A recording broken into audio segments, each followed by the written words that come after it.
시청자 여러분 안녕하십니까. 이슈 토크팡입니다. 더불어민주당 제주도지사 경선이 치열한 경쟁과 논란 속에 마무리되며 최종 후보가 확정됐습니다. 오늘 이 시간에는 민주당 제주도지사 최종 후보를 모시고 경선 과정의 쟁점과 의미를 짚어보고 본선을 앞둔 전략과 주요 현안에 대한 입장 들어보겠습니다. 오늘 출연하신 분입니다. 본 경선과 결선을 뚫고 더불어민주당 후보로 결정된 위성권 국회의원입니다. 안녕하십니까? 네, 안녕하십니까? 그리고 패널로 저희 협약 언론 사사를 대표해 윤철수 헤드라인 제주 대표 기자 함께하고 있습니다. 안녕하십니까? 안녕하십니까? 오늘 좋은 시간 됐으면 좋겠습니다. 네.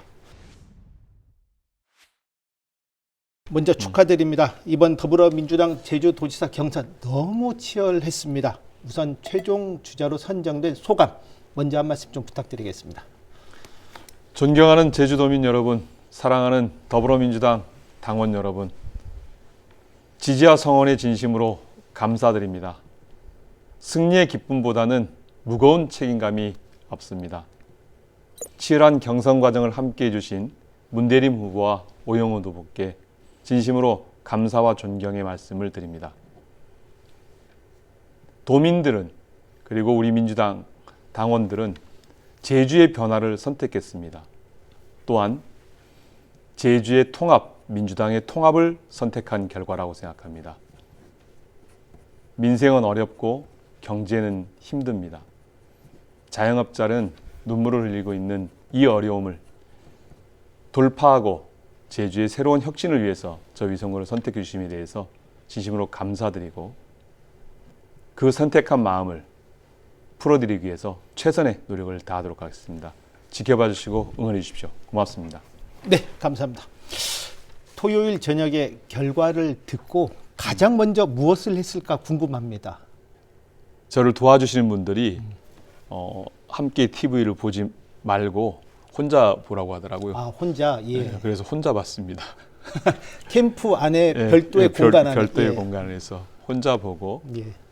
그리고 이제 흥분을 가라앉히고 나가서 이제 지지자들께 인사드리고 악수를 했고요. 그리고 끝나고 나서 이제 뭐 도움 주신 분들께 이제 전화도 받고 전화도 드리고 했습니다. 이 결과 어느 정도 좀 예상했습니까? 예, 저는 이제 그 결과를 당연히 제가 승리할 거라는 믿음과 확신이 있었기 때문에 출발을 했던 거고요. 정치라는 것은 이제 대의와 명분이라고 생각을 했습니다. 오영훈 도정에 대한 평가에 냉혹한 민심의 소리를 듣고 있었고, 또한 이제 문대림 후보께서는 이제 사실 2년밖에 되지 않은 그것에 대한 무리함에 대해서도 듣게 되었는데요. 그런 과정 안에서 삼선 중진으로서 제주 정치에 어떤 책임을 질 것인가라는 고민을 하게 됐고, 그 책임을 지는 마음으로 출발을 했고요. 그것에 대해서 도민들의 평가가 좋았던 것 같습니다. 네. 사실 초반 지지율 쉽지 않았습니다. 좀 상대 후보들이 좀 감점을 안고 있어서 상대적으로 좀 유리한 측면도 있었고, 이번에 좀 승리하게 된 원동력이 있다면 어디에 있다고 보십니까? 이제 감점 또한 이제 룰에 의해서 결정되어진 것이고요. 그렇죠. 그 룰을 이제 변경하기는 저는 어렵다고 생각합니다. 정치인에게 있어서 그런 감정 조항이 되어진 것은 자기 정치력이나 정치 활동에 대한 평가가 당에서 이루어지는 것이고 그 평가도 받아들이는 게 맞다고 생각합니다. 이제 그 감점의 덕을 보긴 했지만 또 결과는 또 감점만의 결과는 아니었다고 생각합니다. 예. 좀 오영훈 지사와의 연대가 좀 있었지 않습니까? 좀 도움이 됐다라고 보십니까? 네, 저는 이제 민주당 당내 경선이라는 것은 결국은 민주당의 승리를 위해서 한 팀을 이뤄가는 과정이라고 생각했고, 그 과정 안에서 오영훈 후보가 저를 지지해 줌으로써 이제 그 과정을 넘어설 수 있게 도움이 되었다고 생각하는데요. 결국은 이제 경선이라는 것은 원팀을 만들어가는 과정 안에서의 그것 또한 정치적 능력과 정치적 리더십이라고 생각합니다. 네. 오영훈 지사 얘기가 좀 나왔으니 말인데 본 경선 후에 좀 몇 번 만난 걸로 알고 있습니다. 특히 일요일 날 만난 사진을 아예 공개적으로 올리기도 했는데 네. 당시 좀 어떤 이야기 오갔는지 좀 공개해 줄 수 있겠습니까? 예, 그날 이제 성산포 그 대수삼봉에 오씨 입도 묘제가 있습니다. 예, 예. 그 묘제에 이제 참석을 저는 국회의원 출마할 때부터 지금까지 매 하고 있었고요. 아, 예. 그날 이제 거기 갔는데 오 지사도 이제 나중에 오셨더라고요. 그래서 만나서 같이 사진을 찍고 오후에 사전에 이제 오후에 만나기로 약속을 했었기 때문에 오후에 만납시다 하고 헤어졌고요. 오후에 이제 그 모 식당에서 신제주의 모 식당에서 예. 만나서 이러저런 얘기를 좀 나눴습니다. 나눈 얘기는 오영훈 도정의 그 성과와 그리고 또 이제 오영훈 도정의 이제 평가에 대해서 서로 이야기를 나눴고요. 예, 뭐 저는 이제 오영훈 도정의 성과에 대해서 우주 산업이라든가 그다음에 UAM이라든가 이제 미래 먹거리를 찾아가려 했던 오영훈 지사의 노력 그리고 이제 건강 주치 그다음에 제주가치 돌봄 등 이런 것들은 상당히 긍정적으로 생각하고 난 그 성과에 대해서 앞으로 이어나가겠다 이렇게 말씀을 드렸고요. 그리고 이제 그 과오에 대해서도 얘기를 했습니다. 그 섬식 정류장, 뭐 양문형 버스로 대별되어진 대중교통 체계에 대해서는 좀 나는 이제 개혁을 좀 해야 되겠다. 뭐 칭다오 노선 이런 노선 문제에 대해서는 분명한 개혁과 개선이 필요하다라고 말씀을 드렸고 그것에 대해서 이제 오지사도 그에 관련되어진 얘기를 나누었습니다. 그래서 뭐 다른 이야기는 없었고 이제 그런 것들을 가지고 함께 그 오지사의 당부는 오영훈 도정을 좀 정당하게 평가하고 그 성과는 좀 계승해 달라 이런 얘기를 들었습니다. 좀 가벼운 자리인가 했더니 좀 무거운 자리였습니까? 네, 뭐 그 전에 뭐 그 몇 차례 전화 통화도 했었고요. 했었고? 제가 이제 경선 과정에서 그 경선 결과가 나오기 전에 그 이제 우선 전화를 드렸습니다. 오영훈 지사께 고생하셨다고 말씀을 드렸고 그때 이제 그러면 언제 만나자 이렇게 약속을 네. 잡았던 것이고요. 문대림 후보도 마찬가지로 제가 경선 끝나자마자 전화를 드려서 고생하셨다고 말씀을 드렸고 또 이제 뭐 이제 문대림 후보께서도 저에게 이제 고생했다, 잘해봐라 이런 얘기를 들었습니다. 사실 경쟁이 워낙 치열하다 보니 후유증이 예. 만만치 않을 것 같아서 걱정입니다. 이제 발표 다음 날 원팀 선언식이 있었긴 했지만 과연 현실적으로 잘 이루어질까에 대한 좀 고민도 있는데 어떻게 보십니까? 이제 경선이 치열한 이유는 그 두 분 후보 다 마찬가지로 제주를 정말 발전시키겠다는 정말 나만의 방식으로 예. 일을 잘해보겠다는 그 진심에서 전 만들어졌다고 생각합니다. 그 진심이 저는 그 진심을 믿는 거고요. 그 진심을 가지고 대화를 나가나면 어려운 점은 없다고 생각합니다. 조만간에 이제 문대림 후보도 개인적으로 만나서 얘기를 좀 나누고 서로의 공약 그리고 서로가 이제 가지고 있었던 것들을 좀 이렇게 털어내고 예. 또 한편으로는 뭐 저의 이제 뭐 장점 중에 하나가 이제 그런 것들을 원만히 풀어내는 이제 무난한 성격, 완만한 성격을 갖고 있어서 잘 수용하고 해나가겠습니다. 네, 고맙습니다. 우리 윤철수 대표께서는 이번 더불어민주당 도지사 경선 과정 어떻게 보셨습니까? 네, 아까 그 위성권 후보께서 감점만의 결과는 아니다라고 이렇게 말씀하셨는데 사실 저도 동의는 합니다. 여러 가지가 변수가 있었는데 물론 가장 큰 변수가 감점 변수였던 거는 사실이었고요. 여기에 오영훈 지사의 그 지지 표명이 좀 힘을 더 붙였고요. 그다음에 여기서 저는 뭐 한 가지 좀 중요하게 보는 게 있습니다. 위성권 후보의 표심의 확장성 이게 제대로 작용했다. 저는 그렇게 봅니다. 저는 이번에 승부처를 물론 그 3월 그 본경선 그 시점으로 보는 시각이 대체적입니다만은 저는 조금 거슬러 올라가서 2월 설 직전에 이루어진 여론조사. 네, 여기에서 위 후보가 3강 구도에 안정적으로 안착한 게 그 약간 승리를 좀 약간 일군 좀 가장 첫 발판이 아니었나 좀 생각을 합니다. 만약에 여기에서 3강 구도가 아니라 2강 1중 내지 2강 1약으로 이렇게 밀려났다면 아마 따라잡기가 굉장히 좀 버거웠지 않은가. 설령 감점 변수가 있다 하더라도 굉장히 무리였지 않을까 생각합니다. 근데 첫 여론조사부터 굉장히 좀 안착화됩니다. 그 다음에 3월 초순에 약간 그 좀 정체되는 현상을 보였는데 그 다음 그 본경선 바로 직전의 여론조사에서는 다시 확실한 그 선두권 경쟁에 이렇게 합류를 합니다. 그때 이미 여러 가지 감점 변수라든지 좀 여러 가지 조건을 봤을 때 위성군 후보가 좀 이길 가능성이 가장 높게 이렇게 좀 떠오릅니다. 그러니까 뭐 여러 가지 그 경우의 수가 있었는데 네. 만약에 3명의 후보 중에 2명이 결선에 오른다. 근데 위성군 후보가 1위로 오르든 2위로 오르든 결선만 오르면 어느 후보와 붙어도 이길 것이다라는 게 이미 언론에서도 많이 이게 대체적인 봤거든요.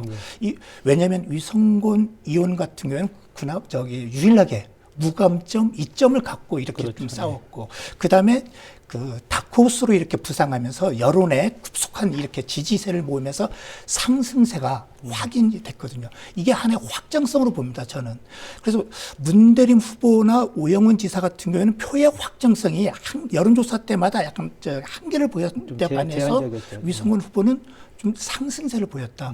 그래서 단지 감점의 변수와 오영훈 지사의 표명 이 두 가지 변수만 갖고 승리의 그 요인으로 이렇게 해석하는 거는 약간 그 무리가 있고요. 있다. 예. 예, 본인의 표심의 확장성이 더해지면서 결선의 승리를 일군 것 아닌가 이렇게 바라봅니다. 저는 이제 조직력에서 뭐 이제 상대적으로 아주 열세죠, 사실은. 라는 평가가 예. 있었죠. 예. 실제 그렇고요. 뭐 이제 실제 결과도 사실은 이제 당원 투표에서는 다 진 걸로 확인됐고, 그렇지만 이제 여론조사에서 이제 일반 이제 도민 여론에서 앞선 그것에 대해서는 이제 그 조직력을 갖고 있지 못했는데 어떻든 간에 도민들께서 새로운 변화에 대한 위성군을 선택해 준 거다 이렇게 생각하고 있습니다. 이제 이번 좀 경선 과정 보면서 여기 좀 개선했으면 좋겠다. 좀 그런 것들은 좀 없을까요?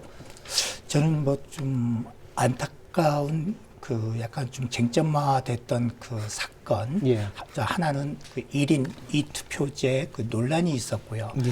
물론 그 위성군 후보도 자유로울 수 없는 입장이지만 마지막에는 좀 문대림 후보도 역시 마찬가지였다. 어느 후보 진영에서도 이러한 그 1인 2투표제 종용을 했던 그 사실이 드러나면서 예. 좀 논란이 좀 있었는데 좀 이 부분 하나하고 그다음에 익명의 문자를 다량 발송한 사건 이 두 가지가 이번 경선 과정에 나타났던 대표적인 그 불미스러운 그 사건으로 이렇게 좀 할 수가 있는데 앞으로 좀 그 당 차원에서도 아마 이 부분에 대해서 저 조사를 한 다음에 엄정한 대응을 하겠다고 밝힌 만큼 앞으로 뭐 경선 과정에서는 이러한 일이 좀 재발되지 않도록 이렇게 좀 뭔가 좀 나와야 되지 않을까 좀 생각을 합니다.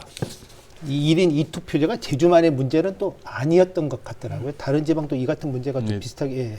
제도적으로 이제 권리당원과 안심번호 표본 초출에서 권리당원을 제외할 수 없기 때문에 발생하는 예. 문제이거든요. 그래서 이건 제도적 보완이 좀 필요한 것 같습니다. 예. 고맙습니다.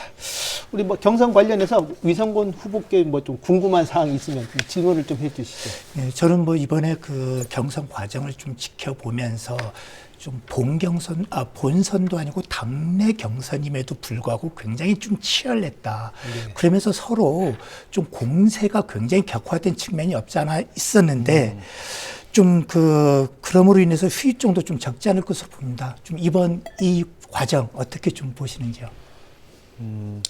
결국은 이제 그 경쟁이라는 과정을 통해서 이제 대표 선수를 선발하는 과정 안에 있거든요. 뭐 육상도 그렇고 축구도 그렇고 치열하게 그 대표 선수가 되기 위해서 경쟁을 하죠. 이번 선거도 마찬가지였다고 봅니다.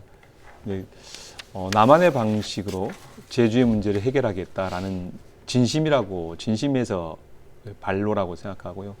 다만 이제 격양되는 언어라든가 사실은 좀 더 품격 있게 했어야 된다라고 생각합니다.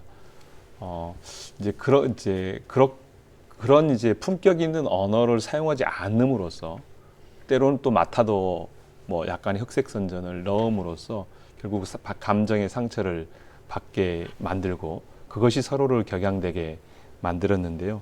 앞으로 그런 것들은 당내에서 좀 더 자제하고 자중하는 것이 필요하다고 봅니다. 왜냐하면 우리 당만 있는 것이 아니라 국민들께서 우리 당을 바라보고 있기 때문입니다. 그래서 제가 관련해서 그러한 비방과 마타도를 하지 말자라고 클린 선거를 하자고 제안을 드렸고 또한 정책 선거에 집중하자라고 말씀을 드렸던 이유입니다. 결국은 정책 선거를 집중하자 한 후보가 이번에 이제 등간에 이제 본선에 올라가게 되어진 거죠. 예. 좀 이렇게 좀 전개되는 상황을 보면서 물론 오영훈 지사가 좀 현직 신분으로 좀 선수로 뛰면서 뭐 불가피하게 현 도정에 대한 이런 비판, 공세 뭐 불가피했던 점 없지 않아 있습니다만 작년 하반기 이후에 같은 당 소속 뭐 당원 모임에서부터 시작해갖고 이번 경선에 이르기까지 굉장히 좀 거셌거든요. 좀 도정에 대한 비판과 공세가 좀 그래서 일각에서는 오영훈 도정을 좀 지나치게 흔들게 한 것 아니냐는 이런 그 우려의 목소리도 없지 않아 있습니다만 좀 후보께서는 어떻게 좀 생각하십니까? 그 도정에 대한 평가를 하는 시기에 도래한 거죠. 왜냐하면 이제 선거에 직면에 있었기 때문에 그 시기부터는 이제 그 뭐 비판을 할 수밖에 없는 거였는데 좀 과도한 공세들이 좀 언어적으로 보면 있었던 것 같습니다. 그래서 결국은 뭐 그 평가는 뭐 정치인은 누구나 받게 되는데 특히 이제 집행을 책임지고 있는 현역 지사인 경우는 평가가 냉혹하죠, 사실은. 왜냐하면 실행 결과에 따른 결과의 평가와 또 실행하는 과정 안에서 여러 가지 소통의 문제라든가 이런 문제들이 발생을 하면서 결국은 그 얘기를 나눴던 거고 그것에 대해서 오영훈 도정이 좀 더 슬기롭게 대처할 필요가 있었다고 생각합니다. 그 비판이 정당하지 않았느냐라고 하면 저는 비판의 정당성이 있었다고 생각합니다. 그런데 그것에 대한 답이 나는 잘하고 있는데 너는 왜 그렇게 비판을 해? 이런 식의 태도, 이런 것들이 실질적으로 도민들이 봤을 때 뭔가 문제가 있는 것처럼 보이지 않았는가라 생각합니다. 그래서 그 당시에 좀 더 솔직하게 도민들께 이해를 구하고 그 비판하는 지점에 대해서 분명한 좀 반성하는 그런 모드를 좀 가졌다라면 좀 다른 결과가 나오지 않았을까라고 생각합니다. 아마 도정에서 좀 약간 그 다소 억울해하는 부분은 민선 8기 도정을 운영하면서 성과도 많았고 물론 한계와 과제 좀 약간 좀 실책도 좀 없잖아 있었습니다만 이런 성과적 측면은 도외시하고 그래서 부정적 측면만 집중적으로 이렇게 좀 공격하지 않았나 좀 아마 이런 점 같습니다. 저희가 이제 선거에 나오잖아요. 저도 이제 도의원 3선, 국회의원 3선을 하는 동안에 이제 평가를 이제 재선 3선하는 과정에서 계속 평가를 받는데 잘한 것은 하나도 기억해주지 않습니다. 예. 위성건이 뭘 한 걸 아무것도 기억하지 않고 위성건 너 왜 못했어? 왜 이걸 안 했어? 가 아니라 그냥 못했다고 얘기합니다.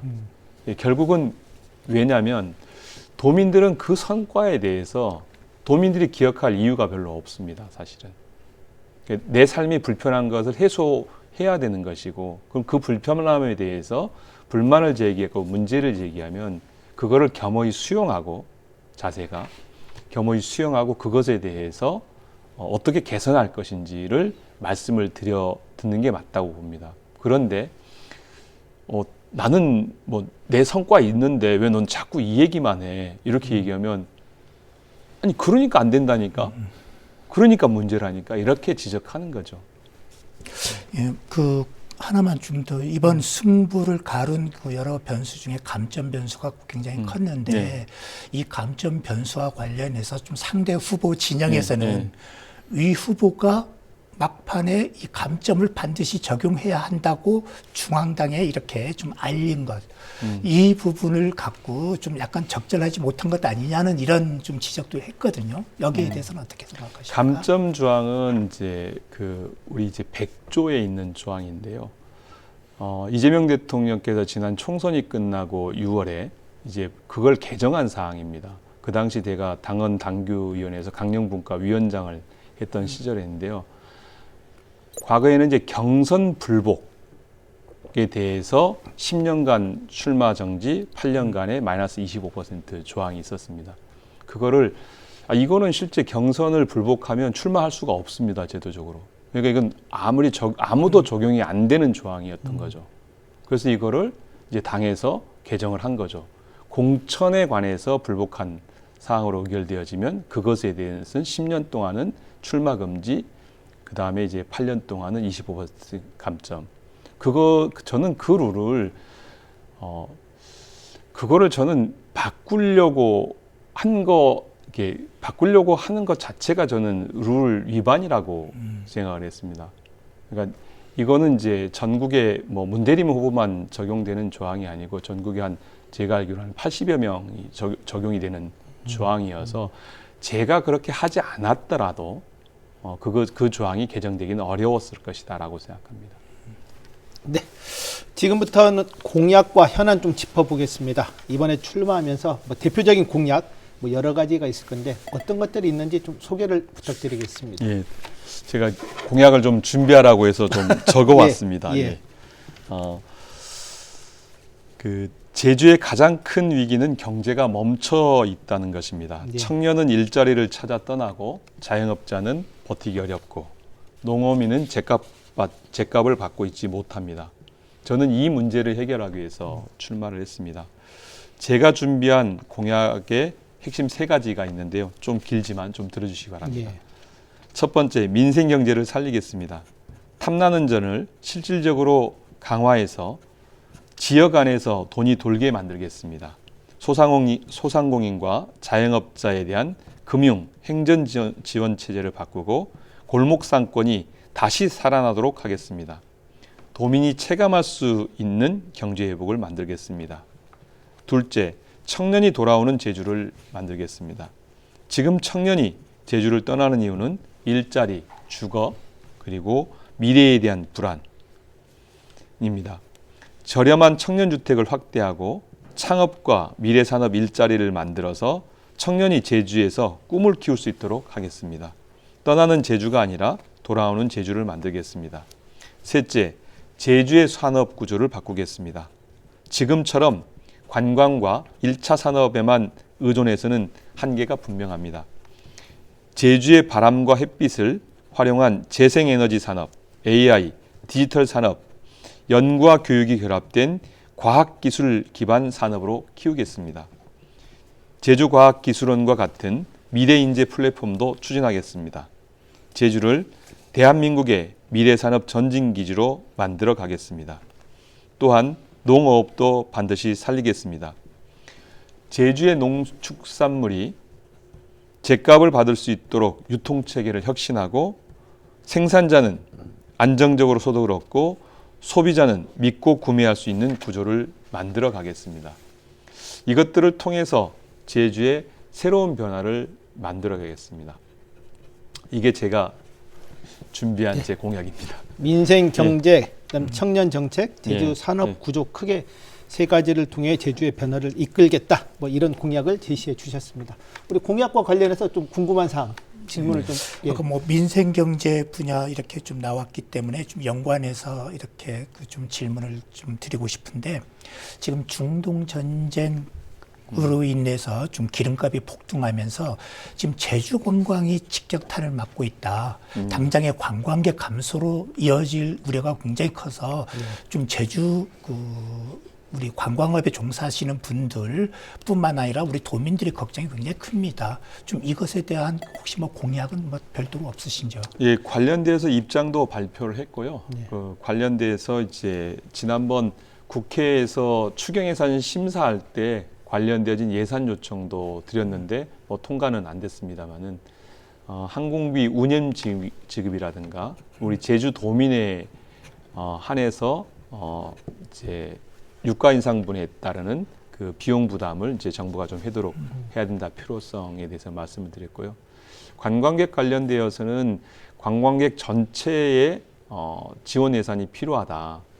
그래서 결국은 이제 관광객이 줄어들게 되면 제주인 경우는 이제 경제가 직격탄을 맞기 때문에 그것을 보완하기 위해서 그 할인 제도라든가 이런 것들이 필요하다라고 제안을 하고 있고 그렇게 해왔다는 말씀을 드리겠습니다. 이걸 검토해 보니까 중요한 문제가 이것으로 인해서 제주 항공 좌석이 줄어들면 가장 큰 장기적인 데미지로 오는 것이더라고요.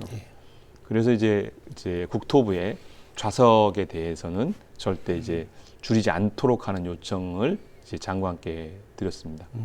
네. 아까 뭐 제주의 산업 구조를 이렇게 좀 현재 뭐 관광과 1차 산업 중심에서 좀 에너지 산업, 신재생 에너지라든지 AI라든지 이렇게 좀 바꿔나가겠다 하셨는데 에너지 전환과 관련해서 지금 이번 그 경선 과정에 100조 원 해상풍력 슈퍼그리드 공약을 이렇게 제시하셨는데 상대 후보 쪽에서는 이게 과연 실현 가능한 것이냐 이렇게 그 비판도 있었거든요. 좀 이것에 대해서 한번 자세히 좀 설명 좀 해주시겠습니까? 이제 그 100기가와트 해상풍력 슈퍼그리드 사업은 어떤 거냐면 제주의 풍부한 바람 자원을 이용해서 10기가와트의 해상풍력을 추진한다. 거기에 100조를 투입한다. 100조를 투입해서 해상풍력에서 연간 14.2조 정도의 매출 이익을 발생할 것이다. 매출이 발생할 것이다. 거기서 순이익이 한 4.2조 정도 될 것이다. 거기에 그러면 4.2조의 한 1조 정도를 제주도민의 수익으로 확보해서 제주도민들께 에너지 연금을 드리겠다. 이게 이제 공약의 핵심이고요. 그 개발된 것을 HVDC를 이용해서 해저 HVDC로 용인 반도체 산단에 공급하겠다. 그래서 용인 반도체 산단에서 생산하는 반도체 생산의 주역으로 제주가 참여하겠다. 요게 핵심적 공약입니다. 그것에 대해서 뭐 이제 몇 가지 이제 제도가 좀 바뀌었는데요. 그 REC 적용 문제가 좀 바뀌었지만 그 REC가 아니더라도 충분히 소득이 가능합니다. 그건 그 분야에 대해서 잘 모르시고 하시는 말씀인 것 같고요. 전체적으로 저희가 이제 그 관련되어진 전문가들이랑 협의를 해놓은 것은 한 78조 정도의 이제 투입이 되겠다 정도를 파악을 하고 그것에 맞추어서 수익 구조를 만들었다는 말씀을 드리겠습니다. 전체적인 뭐 공약의 취지라든지 이렇게 뭐 구상은 뭐 공감은 합니다만 뭐 저는 뭐 100조 원이 아니고 아까 그 개발하겠다라는 그 규모 10기가가 과연 가능하겠는가? 좀 예를 들어서 지금 추자도 해상풍력이 한 3기가 정도거든요. 그럼 이것을 한 3배 정도 규모를 더 늘려야 되는데 이게 만약 예를 들어서 그럼 우리 제주도 해상에 추자도 말고도 그런 단지가 한 3군데 정도는 2군데 정도는 더 있어야 되는가 이렇게 좀 생각이 들거든요. 추자 해상풍력은 2.3기가고요. 2.3기가고 이제 제주 주변에 이제 우리 그 제주도에서 그 발표한 전력 기본 계획에 의하면 관련되어진 계획에 의하면 한 16기가 정도가 제주 주변의 발전량이라고 얘기를 합니다. 그래서 제가 볼 때는 한 18기가 정도까지도 늘어날 수 있을 거라고 보고요. 제주의 바람은 그 세계 최고의 그러니까 북해에서보다도 더 좋은 바람의 품질을 갖고 있습니다. 품질은 속도와 지속 시간을 가지고 얘기하는데요. 제주는 이제 8에서 9 미터 퍼 세크 정도의 속도를 갖고 있습니다. 아마 이제 추자 해상 풍력에서 개발한 사이트가 한 8.5 정도로 보고 있는 것 같아요. 어마어마한 거거든요. 그리고 그 지속 시간이 매우 길어서 그 생산성이 매우 높은 그 품질의 것이고요. 그래서 추자 해상 풍력을 이제 거기 2.3기가를 중심으로 해서 그 주변의 확대와 그 인근에 이제 제주와 추사의 사이에 있는 여러 가지 사이트, 그리고 한경과 한림 주변의 사이트, 그리고 제주 서귀포 앞바다 사이트. 서귀포 앞바다는 부유식 해상 풍력이 가능한 구조고요. 하나를 좀 더 설명을 드리면 HVDC로 그 육상으로 추자 해상 풍력을 만든 것을 원래 계획은 이제 오영훈 도정의 계획은 해남에 접속시키는 거였거든요. 해남이 아니고 제주에 접속을 시키고 제주에 접속한 거를 해남으로 보내려고 했습니다. 이제 이것 때문에 사실은 이제 개통 접속이 안 되는 것 때문에 사업을 포기하고 돌아갔는데요. 결국 해남에 가더라도 해남에도 재생에너지가 남아나거든요. 제주 거를 받아줄 이유가 별로 없습니다. 망 구조로 보면. 그럼 제주는 어떤 전략을 펴냐면 직접 필요한 수도권이 서울이 37기가와트를 쓰거든요. 거기에 직접 보내면 됩니다. 이제 HVDC로 바다를 통해서 바다를 통해서 서남해안을 통해서 올라가게 되면 거긴 대륙붕지대여서 면이 평평하고 실제 이제 해적 케이블을 깔기에 매우 좋은 구조로 알려져 있습니다. 그런 구조를 가지고 상상한다면 충분히 가능하다. 그리고 결국은 망인데요. 생산한 전기를 판매하기 위해서 그 망이 중요한데 그 망은 속도가 중요한데 육상으로 가서는 언제 갈지 모릅니다. 마을마다 지금 다 반대하고 있지 않습니까? 바다로 가는 거는 훨씬 용이하죠. 물론 가면서 어민들에게 피해 소상 쭉 하면서 가는데 훨씬 더 속도가 빨리 갈 수 있다. 그래서 제주의 해상 풍력이 우리 도민들에게 에너지 기본소득을 줄 수 있을 것이다. 우리가 감귤을 서울에 팔아서 지금까지 먹고 살았잖아요. 1차 산업이. 그죠? 근데 이제는 전기 팔아서 살 수 있다. 최고의 상품이다. 이렇게 말씀드리고 싶습니다. 예, 좋습니다. 그 하나만 더 이렇게 좀 질문하고 싶은데 그 제2공항 갈등 현안 문제입니다. 네. 물론 위성군 후보의 입장은 뭐 지난 총선 때도 그랬고 이번에도 그렇고 제2공항에 대해서는 기본적으로 좀 찬성 입장이다. 이건 전제로 하면서 네. 다만 도민의 의사를 존중하겠다. 그 방식으로 좀 신속하게 좀 결정을 해야 된다. 도민의 의사를 그 방식으로 공론조사 또는 주민투표를 하셨거든요. 네. 이게 어떤 방법으로 이게 가능할까요? 이제 우선 공항은 안전해야 된다고 생각합니다. 환경 영향 평가가 나오고 나면 그 안전 여부를 판단할 것이 매우 중요할 것 같고요. 그 안전이 전제되어진다라면 추진을 하는 과정에 놓이겠죠. 그러면 관련되어서 할 것인지 말 것인지를 주민들에게 물어야 된다고 생각합니다. 그동안 10년 이상의 이제 장기 과제였고 그것으로 인한 도민 갈등이 피해가 많은 상황이기 때문에 신속히 결정하는 게 중요하다고 생각합니다. 그 결정은 도지사가 됐다고 도지사 혼자 내가 찬성하니까 내 맘대로 이건 불가능하다고 생각합니다. 결국 도민적 합의와 도민적 결정이 중요하다고 보는데요. 그 도민적 결정을 하는 데 있어서 주민투표로 하든지 아니면 공론조사 방식을 가질 수 있다고 생각합니다. 그 선택의 방식은 우리 도민들이 결정해 나갈 것이라고 생각합니다. 저는 이제 갈등이 계속해서 지속되는 것보다 갈등을 여기서 어떤 형태로든 간에 종결하는 것이 중요하다고 생각합니다. 그래야 새로운 기회를 만들어낼 수 있다고 봅니다. 만약에 이것이 부결이 되어진다라면 이제 추진이 안 되는 방향으로 도민 결정이 되어진다라면 그것에 대한 보상 방안도 충분히 논의돼야 된다고 생각합니다. 그동안에 이제 10년 동안의 갈등을 통해서 그 지역에 피해를 입었던 것에 대한 구체적인 보상 방안도 국토부와 그리고 중앙정부와 협의를 통해서 이끌어내야 된다고 생각합니다. 그 주민투표 같은 경우에는 오영훈 도정에서도 그 제2공항 그 기본계획 그 제주도 의견서를 이렇게 제출할 때 우리 도민들에게 뭐라고 설명했냐면 좀 법적 근거가 없어서 좀 어렵다 이렇게 좀 해서 주민투표는 일단 안 되는 것으로 다만 환경영향 평가 과정에서 이때 제주도의 시간으로 가지면서 갈등조정협의회를 공론조사 공론기구처럼 이렇게 운영하겠다라고 이렇게 말씀하셨거든요. 그럼 주민투표가 과연 가능한지 안 가능한지는 정말 우리 제주도민에게 희망 고문을 할 게 아니라 예. 좀 정부에 좀 신속하게 한번 물어봐도 되는 거 아닐까요? 그렇죠. 정부와 협의가 필요하겠죠. 주민투표가 가능한지 여부. 대통령께서 그 제주도민의 뜻에 따라서 이 사업을 결정하겠다고 말씀하셨기 때문에 관련해서 정부와 협의가 필요하다고 생각합니다.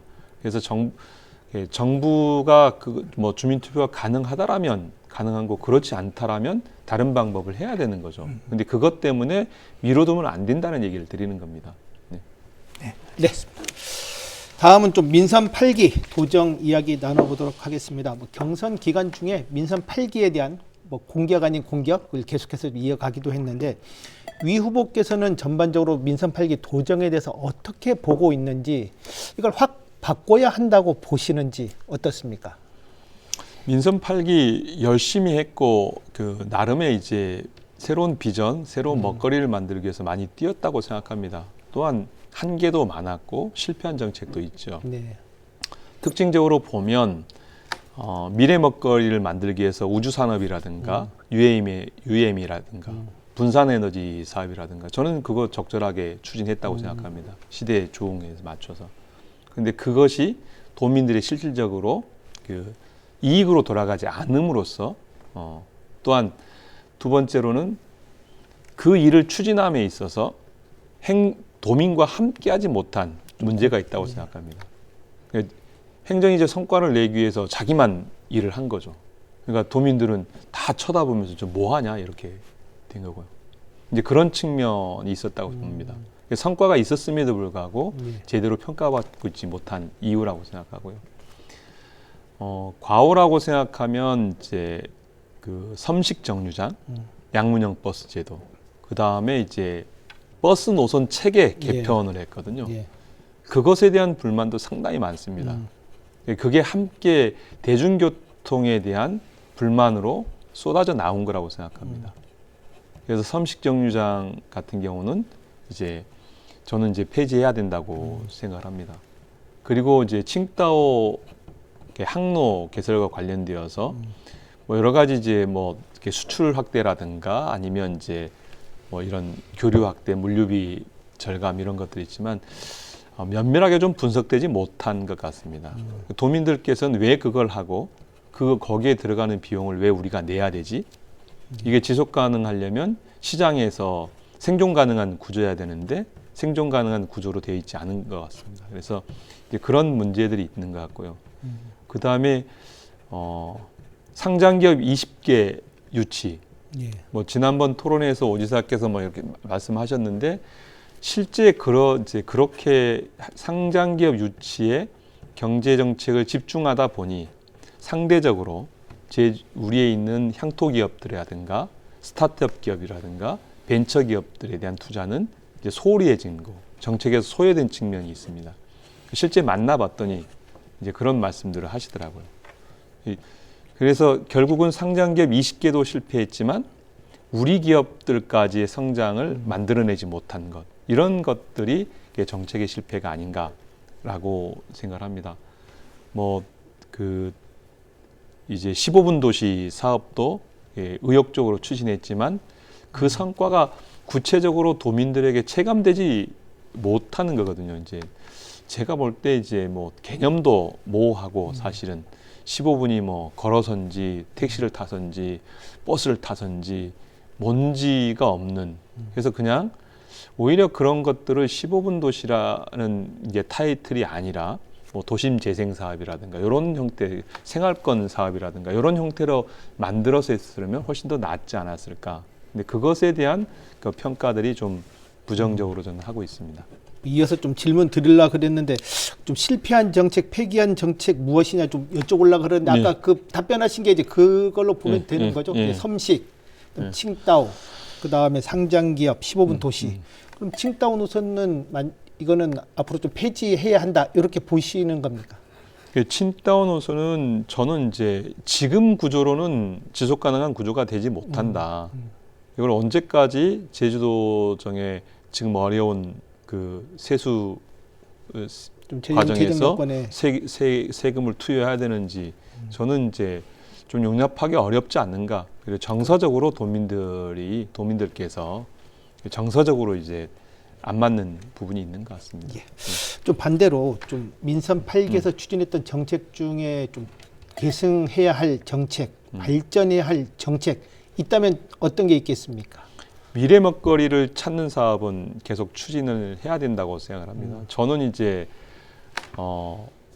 이 미래 먹거리를 투자하는 데 있어서 오영훈 도정에서 실패한 것은 이게 종합적으로 컨트롤하는 컨트롤 타워가 없었던 것이 실패 요인 중에 하나라고 저는 생각하는데요. 그래서 이제 뭐 저희가 이제 추진하고 있는 과학기술원, 그 다음에 국가 AI 데이터 센터, 그 다음에 이제 해상풍력 이제 슈퍼그리드 사업, 그 다음에 뭐 이제 우주 산업 이런 것들을 묶어서 실질적으로 투자 정책을 이끌어갈 컨트롤 타워가 투자청이나 아니면 투자공사 형태로 필요하다고 생각하고요. 그런 것들을 가지고 진행을 해야 되겠다고 생각을 하고 있습니다. 거기서 보면 이제 오영훈 도정의 항공우주 산업과 유해인 산업, 분산에너지 산업, 그리고 탄소 이제 이산화탄소를 감축하기 위한 이런 산업들과 그 다음에 건강 주치 제도 이런 좀 더 확대 개편해서 시민들에게 더 좋은 서비스를 할 필요가 있을 것 같고요. 그 다음에 이제 그 제주같이 돌봄, 통합 돌봄 시스템은 이제 좋은 잘 만들어진 정책이거든요. 좀 더 다듬는다면 좀 더 많은 분들에게 혜택을 드리지 않을까 이렇게 생각합니다. 네. 예, 그 제가 아까 말씀하신 내용 중에 뭐 칭따오 노선 같은 경우에는 좀 일단 뭐 결국 뭐 폐지하신다는 거잖아요. 이제 뭐 이것까지는 약간 뭐 도민들 생각하고 어느 정도 먼저 수긍은 좀 가능할 것 같다. 근데 아까 섬식정류장 부분 이거는 좀 명확하게 좀 약간 좀 정리할 필요가 있지 않은가 생각합니다. 후보자께서 저는 궁금한 게 첫 번째는 후보자께서는 정말 이 BRT 체계가 잘못됐다고 생각하시는 건지 이것 자체를 이 정책 자체를 폐지하겠다고 하시는 건지 아니면 그 사광로의 그 섬식정류장 이쪽 부분만 부분적 이렇게 개선하겠다는 것이 이게 궁금하고요. 그다음에 두 번째 그 폐지라는 말이 조금 더 곡해서 이렇게 생각을 한다면 지금 BRT 교통 체계가 그 BRT 체계나 그 섬식정류장 이 체계가 사실 그 대중교통 활성화를 위해서 만든 거거든요. 근데 폐지를 주장하시면 마치 그 자가용 교통을 중심으로 한 관점처럼 이렇게 느껴질 수도 있어요. 좀 대중교통 관점이 아니라 자가용 중심을 자가용 운전자들의 편리를 위해서 좀 이것만 좀 너무 중심에 둔 것 아니냐 이런 이게 좀 두 번째고요. 그다음에 세 번째는 이미 그 섬식정류장이 사광로 구간에 만들어졌지 않습니까? 그다음에 양문형 버스가 좀 많이 이렇게 좀 도입된 걸로 알고 있는데 그럼 그 만약에 폐지한다면 지금까지 도입한 양문형 버스는 또 어떻게 해야 하는가? 또 그럼 이미 만들어진 사광로 섬식정류장은 어떻게 해야 되는지 이것에 대해서 좀 설명 좀 부탁드릴게요. 우선 이제 양문형 버스를 얘기하면 지금 이제 양문형 버스를 발주를 해야 되잖아요. 뭐 이미 새로, 운영되는 것도 있고 운영되는 것도 있고 새로 발주해야 되는데 거기에 들어가는 비용이 어마어마합니다. 섬식정류장 저걸 유지하기 위해서 양문형 버스를 계속 운영하려면 섬식정류장을 계속 늘려야 돼요. 그런데 섬식정류장의 특징이 3차로밖에 안 되는데 외곽으로 나가면 3차로도 없습니다. 2차로밖에 없는 도시의 구조거든요. 근데 그 많은 도시에 이 양문형 버스가 다닐 이유가 없는 거잖아요. 상식적으로 생각하면. 그러면 결국은 섬식정류장으로 운영되어지는 그 서강로 구문 그 구간 때문에 모든 게 다 바뀌고 있는 거면 그건 검토해야 된다. 그러지 않겠습니까? 예. 그리고 한다면 철거를 해야 된다는 생각이십니까? 뭐 철거를 하지 않고도 운영할 수 있고요. 그거는 이제 방식의 문제겠죠. 철거하지 않고 그 다양한 방식을 검토해 보면 될 거고. BRT라는 것은 고속 버스 급행 체계를 얘기하는 건데 그러니까 중앙차로제가 3차선 안에 지금 편도 3차선에 중앙차로제가 들어와 있는 것이거든요. 그것이 대중교통의 그 신속성과 정확성을 높이는 정시성을 높이는데 기여하고 있느냐라는 평가는 해야 될 필요가 있다고 생각합니다. 저는 이 BRT 체계를 신속성과 정확성을 높이는 방식으로 바뀌어야 된다고 생각을 합니다. 운영 체제를 바꾼다든가 다른 방식으로의 고민. 그러니까 뭐 사거리가 있는데 사거리가 너무 제주는 사거리의 좌회전을 너무 자주 둠으로써 사실은 이게 정체를 만들어내는 현상을 갖게 되거든요. 그럼 그런 것들을 좀 보완해서 왜냐하면 사거리를 좌회전을 안 주면 훨씬 더 빨리 갈 수 있게끔 하는 체계들을 만들어낼 수 있다고 생각하는데 이제 그런 고민들이 좀 필요하다라고 생각하고요. 대중교통 활성화 저는 가장 중요하게 생각을 합니다.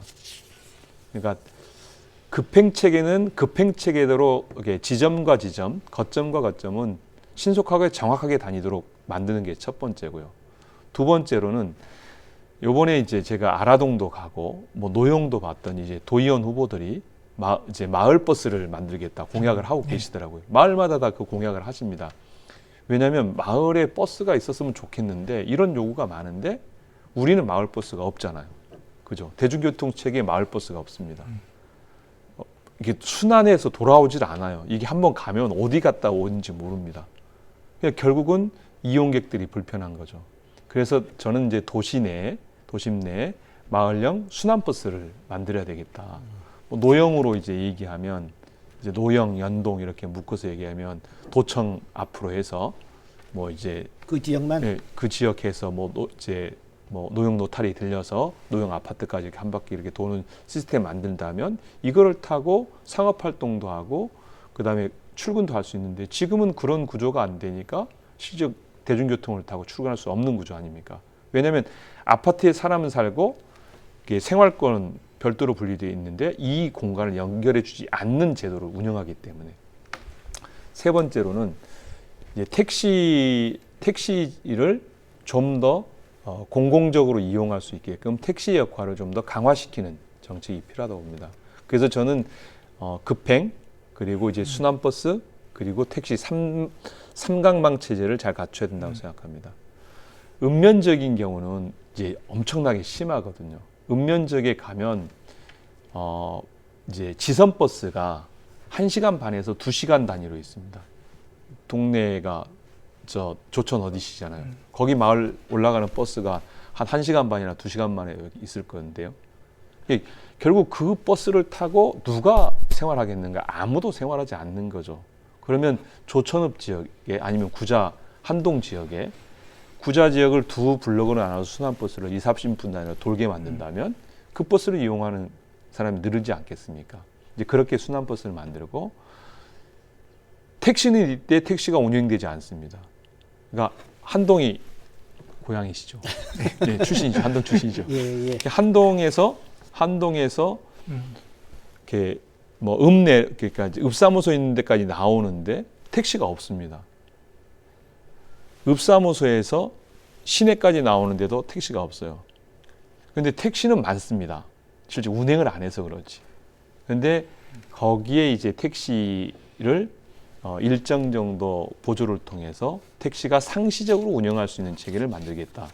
그게 제가 주장하고 있는 읍면 지역 택시 책임 운영제를 운영해서 실질적으로 5분, 10분 거리에 내가 원할 때 택시가 올 수 있도록 만들겠다.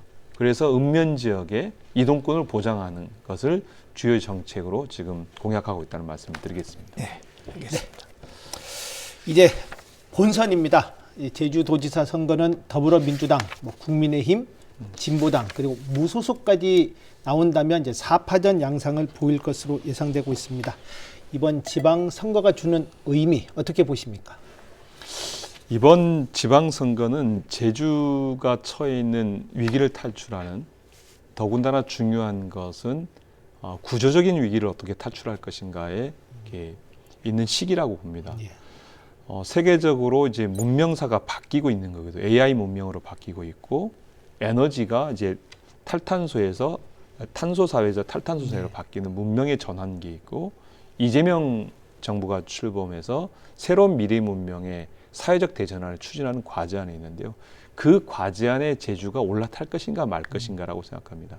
저는 이번 선거는 그것을 해낼 수 있는 후보인가 아닌가를 판단해야 된다고 생각합니다. 저는 이제 이재명 정부에서 국정기획위원회에서 이재명 정부의 에너지 대전환, 사회 대전환 등을 구체적으로 참여해서 실제 설계를 함께 했고 또한 이재명 정부의 지원을 충분히 이끌어낼 수 있는 삼선 중진 의원입니다. 저랑 이제 친하게 지냈던 강훈식 네. 의원께서 지금 대통령 실장에 가 예. 계시고, 예, 뭐 원내대표는 한병도 원내대표고 저랑 축구 같이 매일 하는 멤버들이고 이런 정부의 주요 요직에 저희 3선과 4선 국회의원들이 많이 포진돼 있습니다. 뭐 김문숙 총리도 그렇고 그런 인적 자원을 활용해서 충분히 제주의 변화를 이끌 수 있다 이렇게 말씀드리겠습니다. 앞으로 선거운동 어떻게 그리고 어떤 부분에 좀 중점을 두고 할 계획이십니까? 제가 이제 도민들의 이야기를 더 많이 듣는 것이 중요할 것 같습니다. 예. 도민들께서 무엇이 불편하신지 네. 어떤 것을 개선해야 될 것인지 그런 말씀을 듣고 그것들의 대안을 마련하는 그리고 그 대안을 정책화시켜서 도민들에게 발표하는 그런 방식으로 선거운동을 해나가겠습니다. 네. 지금 민주당 경선이 끝난 다음에 좀 체감적으로 하나 느끼는 건데 약간 좀 선거가 벌써 끝난 듯한 그 느낌. 그래서 약간 관심도, 본선에 대한 관심도가 갑자기 확 이렇게 좀 낮아졌다. 좀 이런 얘기들 많이 하거든요. 그래서 그 앞으로 좀 혹시 투표율이 본선에서 좀 약간 좀 최저로 이렇게 기록하지 않을까 이런 우려도 나오고 있습니다. 좀 무엇보다 좀 유권자들이 투표장에 가기 위해서는 투표 효능감, 왜 내가 투표장에 가야 되는가 이 동기를 부여해야 되거든요. 좀 투표 효능감을 좀 높일 수 있는 혹시 좀 계획 좀 갖고 계시면 방안. 좀 부탁드릴게요. 쉽지 않은 질문이네요. 예. 우선 지금 이제 경선 레이스를 아주 세게 했잖아요. 그래서 많이 지쳤죠, 사실은. 저도 지쳤고 예. 또 함께 이제 경쟁했던 문대림 의원이나 오영훈 후보도 지쳤고 또 그걸 도와줬던 분들 다 지쳐 있는 상태, 사실 탈진 상태에 와 있는 상황이고 좀 휴식기로 회복을 하고 있는 단계란 말씀을 드리겠고요. 결국은 도민들께서 관심 갖고 있는 그런 문제에 우리가 그 공약을 내놓고 얘기를 한다라면 충분히 투표장에 나오실 거라고 봅니다. 민생의 이야기, 그리고 지금 어려운 자영업자나 청년의 미래 이야기, 지금 당장 개선해야 될 것들을 더 찾고 더 얘기를 나눈다라면 이제 그것들을 위해서 그것을 해결하기 위해서 도민들께서 투표장에 나오시지 않을까 이렇게 생각합니다. 네. 끝으로 국회의원 사퇴는 언제쯤 예상하고 있습니까? 이게 보궐과 이제 맞물려 있다 보니까 우선 이제 서귀포 시민들께 좀 제가 국회의원직을 사퇴하게 돼서 말씀을 좀 드려야 될 것 같아요. 서귀포 시민들께서 저를 아껴주시고 지지해 주셔가지고 3선을 하게 됐습니다. 네. 그런데 이제 그 책임을 다하지 못하고 이제 국회의원직을 사퇴하게 되는데 더 크게 네. 제주를 위해서 또 서귀포의 발전을 위해서 제가 이제 그 사퇴를 하게 된 걸 양해를 부탁드리고 더 큰 제주, 더 발전된 서귀포를 만들기 위해서 노력하겠다는 말씀을 드리겠습니다. 네. 날짜는 언제쯤? 예, 지금 이제 당에서 4월 29일에 일괄로 이번 다른 제- 지역과 같이. 예, 다른 뭐 지금 이제 전재수 후보, 그다음 뭐 이원택 후보, 뭐 이런 후보들과 함께 같이 29일 날 4월 사퇴하기로 29일. 하기로 있습니다. 네. 오늘 토론회 정리하도록 하겠습니다. 마무리 발언 듣도록 하겠습니다. 우리 문 대표께서 먼저 좀 해주십시오. 네. 민주당 후보로 선출된 거 다시 한번 좀 축하드립니다. 민주당 후보 경선에서 좀 이렇게 좀 경선 과정에서 이렇게 좀 지켜보다 보니까 좀 한 가지 좀 아쉬웠거나 약간 좀 보완했으면 하는 그런 점이 민선 8기 도정에 대한 좀 체계적인 평가가 좀 필요하다. 그래야 본선에서는 민선 9기, 비전, 계획, 그다음에 올고든 좀 정책이 나오지 않을까 좀 생각을 합니다. 정책의 완성도를 높이기 위한 차원에서라도 뭐 경선 과정에서는 현직 도지사가 선수로 나왔기 때문에 불가피하게 공세로 이렇게 또 부정적 측면의 걸 강조하면서 이렇게 공세를 가하셨다면 아마 본선에서는 그래도 좀 냉정한 평가 속에서 뭔가 도민들에게 민선 9기 도정의 비전을 제시해야 되지 않을까 생각합니다. 이 점 좀 감안하셔서 정책의 완성도 높여주실 걸 당부드립니다. 네, 고맙습니다. 마지막으로 위성권 후보께 마무리 발언 부탁드리겠습니다. 토론 잘 지켜보셨습니까? 제주는 위기입니다. 그 위기를 어떻게 극복할 것인가 결국 온 도민이 힘을 합쳐서 극복할 수밖에 없습니다. 저 위성군 도의원 3선, 국회의원 3선 하면서 제주의 현안에 대해서 그리고 우리 도민이 불편한 것에 대해서 늘 관심 갖고 그 문제를 해결하기 위해서 노력해 왔습니다. 위성군에게 기회를 주시면 정말 도민이 불편해하는 것, 정말 해야 될 것들을 하는 도지사가 되겠습니다. 의정활동의 경험과 중앙에 있는 튼튼한 인맥을 바탕으로 제주의 새로운 미래를 다시 만들겠습니다. 다시 설계하겠습니다. 과거의 리더십이 아니라 새로운 설계와 실행을 하는 그런 리더십으로 제주를 이끌겠습니다. 위성군에게 기회를 주십시오. 고맙습니다. 오늘 귀한 시간 감사합니다. 감사합니다. 오늘은 더불어민주당 제주도지사 경선을 거쳐 최종 후보로 확정된 위성곤 후보와 함께 경선 과정의 의미와 과제, 주요 정책을 짚어봤습니다. 경선은 끝났지만 검증은 이제부터 또 시작입니다. 앞으로 선거 이슈를 중심으로 다양한 토론과 검증의 자리를 이어가도록 하겠습니다. 감사합니다.